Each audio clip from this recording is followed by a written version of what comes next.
year about 2.5 lakh students of Indians go out of the country. That we may be able to save that amount of, or partly that amount of money.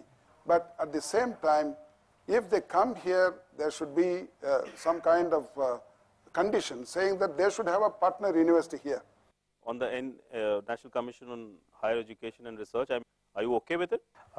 On this, our take is from the policy perspective, if National Council of Higher Education and Research is coming and debating on what kind of policies is there, we welcome.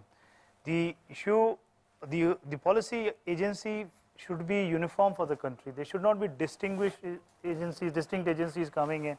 For medical, a separate is coming. For agriculture, a separate is coming. From a national perspective, there should be one agency talking on policy.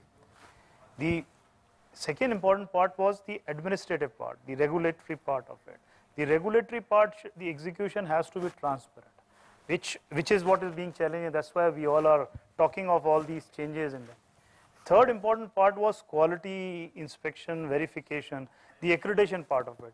Incidentally, sir, all these acts what we have provide for administration and accreditation with the same agency, which is nowhere in the world it is prevailing like that. It should be distinguished kind of a thing. So if the system is so built that accreditation or quality is done by one agency, administration part is done by the second agency, based on the policy initiative coming from the National Council of Higher Education, probably we will have a very clear role for each of the agencies, and we will have a verification on each of the agencies. So that may bring out the requisite output what we all are looking at. But somehow this overlapping of all these agencies is creating a confusion. That is a very valid point, but when we come back in the next segment, we are going to take his views, plus we are going to throw open the entire issue before the audience.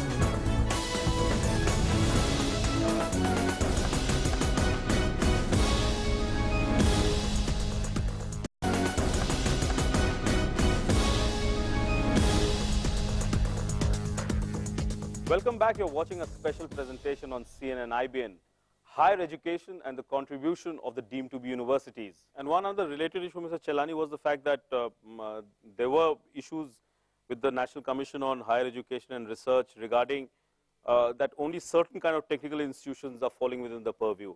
I mean, agriculture, health, and other allied issues, medicine, that's not going to be the purview. So which means there's going to be more of a jungle, because they are going to have separate. And then there's going to be one here. I mean, sir, I mean, can I begin with Mr. Fernandez? Sir, I mean, question is, these are technical subjects. Certain subjects come under the health ministry. Certain subjects come under the HRD. So they may bring a similar thing under the health ministry to cover the medical education.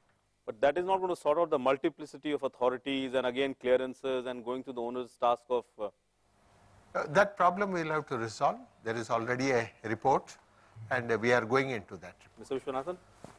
If at all any reform is necessary in higher education, it should begin from medicine. We have so much muddle in it. I think the government should consider, if there is reform, it should include all. Now this reform is only for engineering education, or probably management.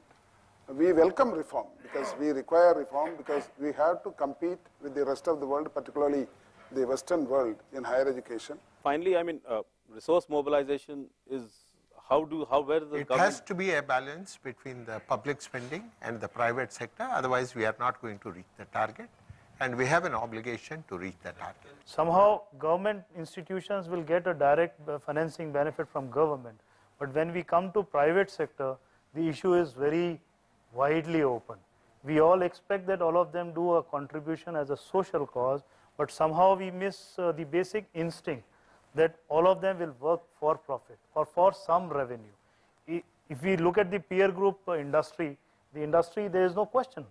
We encourage private sector that with their clear objective kind of. In this final segment, we threw open the entire issue to the audience. Gentlemen, can we begin with your question first? That in past, some of the leading entrepreneurs and industrialists have established reputed universities across the country. And it has been a major contribution of private sector in improving the quality of higher education. But they are afraid that the present policy of the government is not giving them encouragement to invest in education. Can we formulate a policy for encouraging big companies, entrepreneurs to establish universities? Actually, for technical education at a lower level, ITIs, we have already adopted this policy. We have said public-private partnership.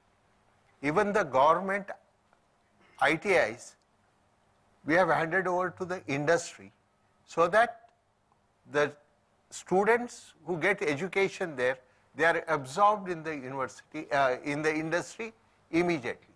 Not only that, the kind of technical education required by the students, that also could be prescribed by the industry. That's what sort of a arrangement we have done. Even in the higher education, we expect the students to go to the industry and get experience. I think we'll try to take care of this particular aspect when the final policy comes. Okay, that is a very valid point, but the issue of deemed universities is before the Supreme Court. Therefore, it will not be appropriate to make any comment, excepting to say that most of the stakeholders, especially students, are scared and nervous. That's all on this show. Thanks for watching.